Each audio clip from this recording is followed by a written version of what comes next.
This is the weekly chart. As you can see, this could take months for silver to stabilize, everybody to slowly build confidence and slowly creep back in. Silver could just rebound straight back up and keep moving. This is the thing. Nobody knows, right? Everybody wants me to say, this is what's happening. This is when it's happening. And that's what a lot of people always do. And it sounds great because we all do want to be kind of told what to do. Like, what do we do? Where's it going? When?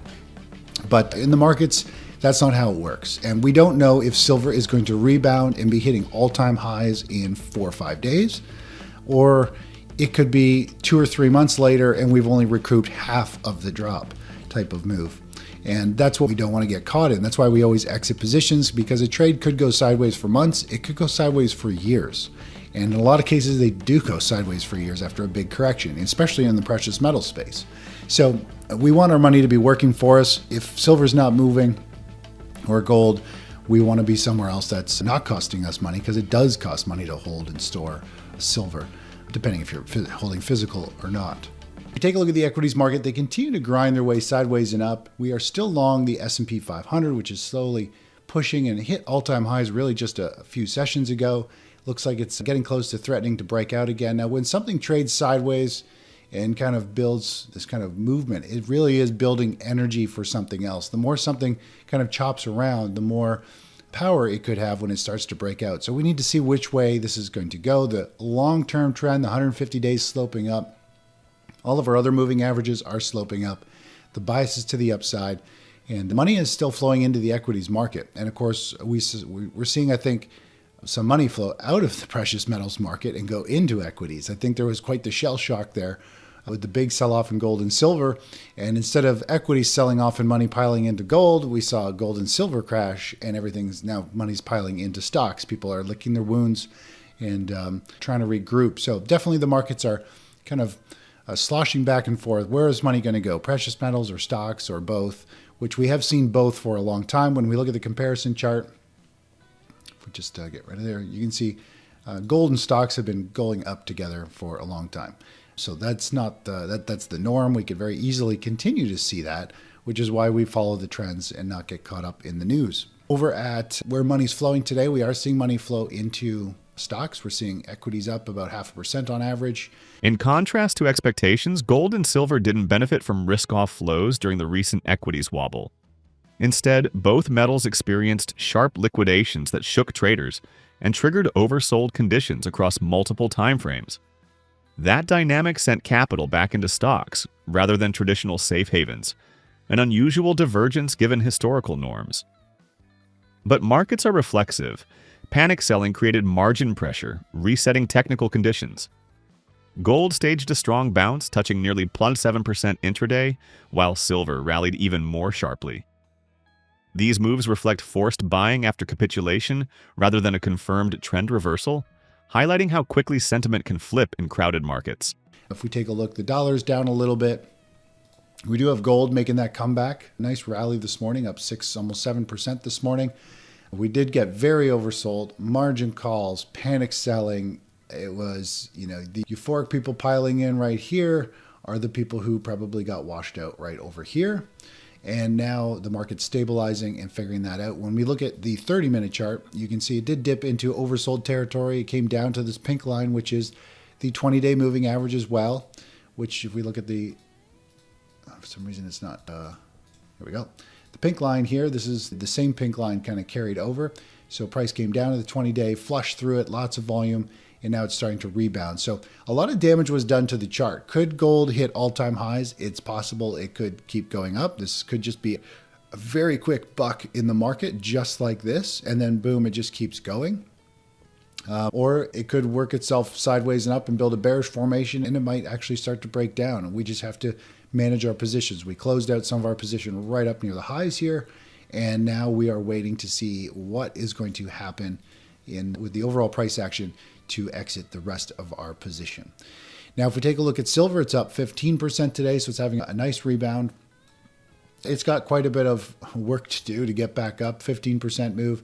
Just to give you an idea of how much more work it is to make gains. So it fell 41% from the peak all the way down here. And then in order to get back to that, you need to rally about 70%. This is like insane volatility. Silver's recent swings illustrate the power and peril of extreme volatility.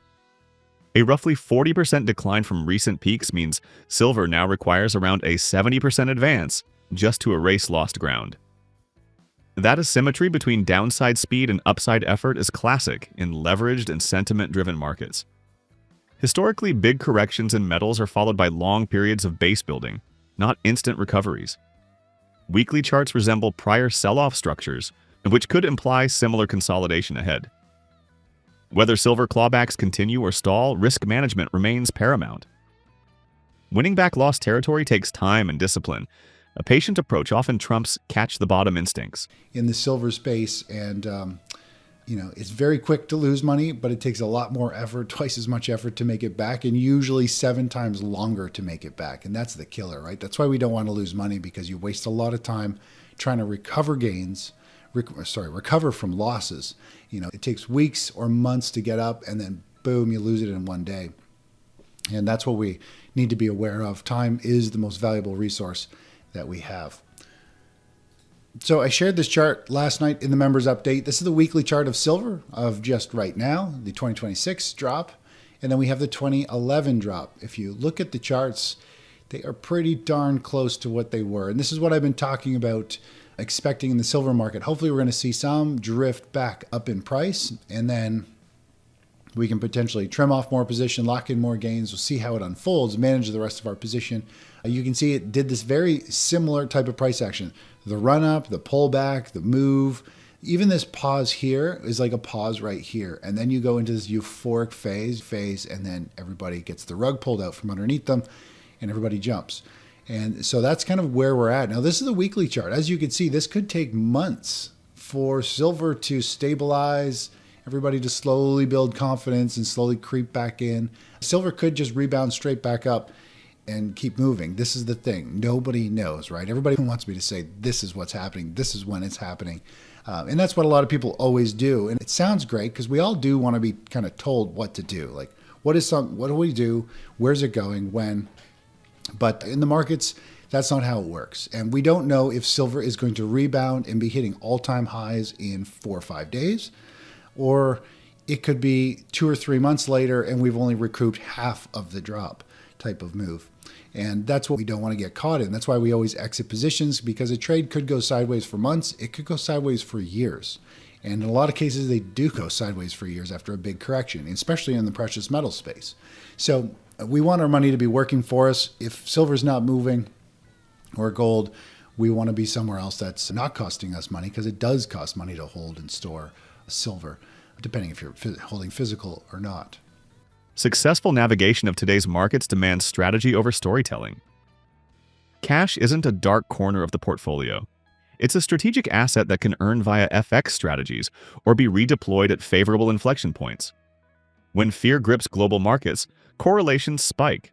Stocks, commodities, crypto, all often slump together. That's not a signal to chase headlines, but to evaluate where capital works most efficiently. It's also why trimming positions after strong rallies makes sense. Lock gains before markets make you sell. Realized profits matter.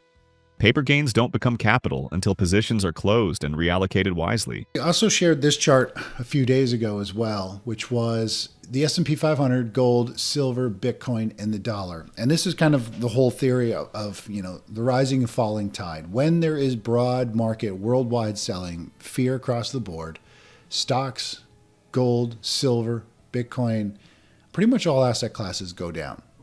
The safety thing is to know when to step aside, move into cash, and hopefully be holding a currency that isn't plummeting, one that's holding some value or hopefully going up in value. And so that's the whole philosophy behind asset revesting, is we're only going to hold assets going up. We also know in some cases, almost all assets go down. So we have to sit on the sidelines in cash, which is an asset. And it does generate returns. If traded properly in the right currency, you can actually generate some pretty decent returns sitting in cash by playing currency exchanges. So last night, if you didn't read the evening update, I would go in here and give this a read. It's a pretty interesting read, very educational. The bottom section here going into gold, a story about a trader who lost about 2/3 of their account in one day trading futures and a few other things. Lots of educational stuff here. There's lots of great comments. So be sure to read them all because this is the way I believe people should view the markets. People get caught up on saying they lost a ton of money, and it's not like they actually lost money. They just gave some of the returns back, or they don't have access to them because the market took it away. But it's not your profits until you actually hit the sell button. Once that money's in your bank, if somebody steals your money out of your bank account, that is you've lost money.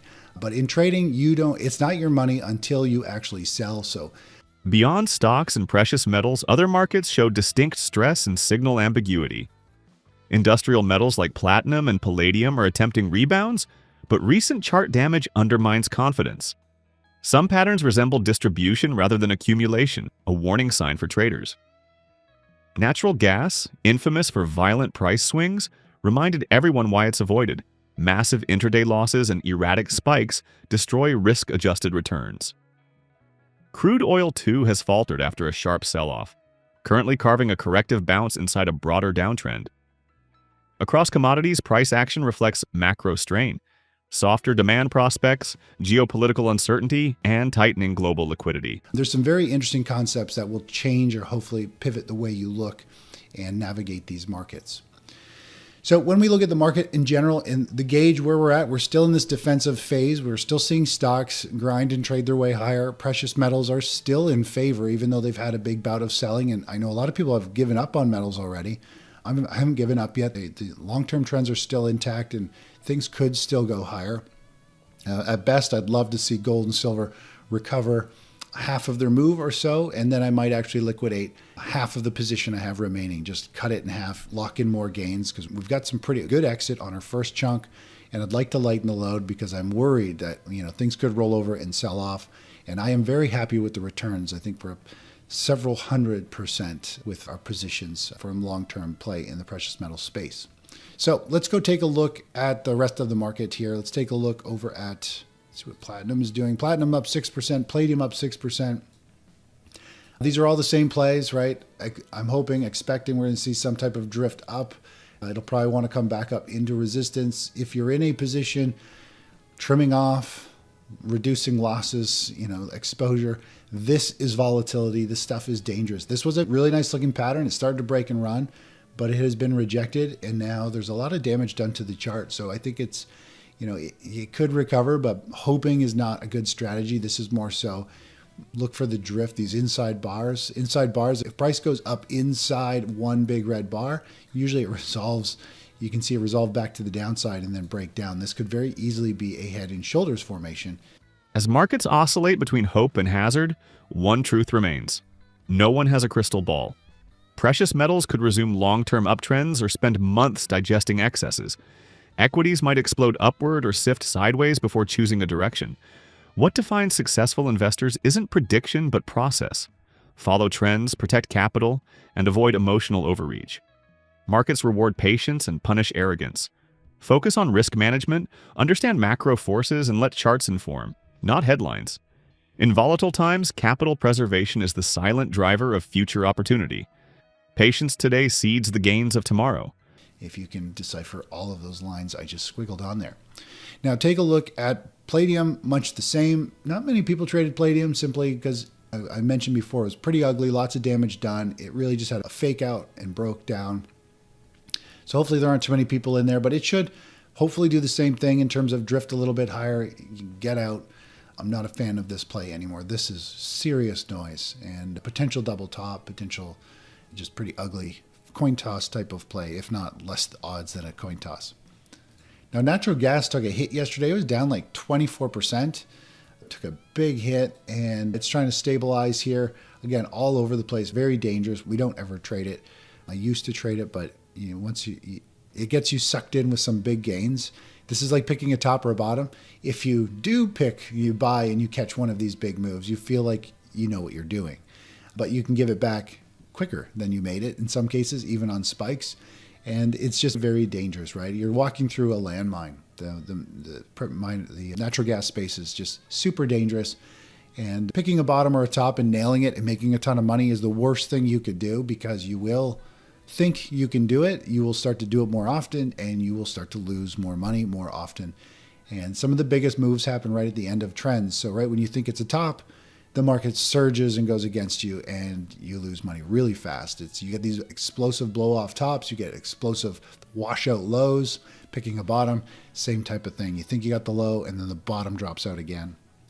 Let's take a look at crude oil. It's at a bit of a haircut over the last session, having a little bit of an oversold bounce, just mean it dropped like 5 or 6% yesterday. It's a pretty big move, so it's taking a bit of a pause for people to kind of shake off what's going on. We'll see how all of this unfolds. But when we look at the big picture of oil, it's more or less in a downtrend, and this is just a spike.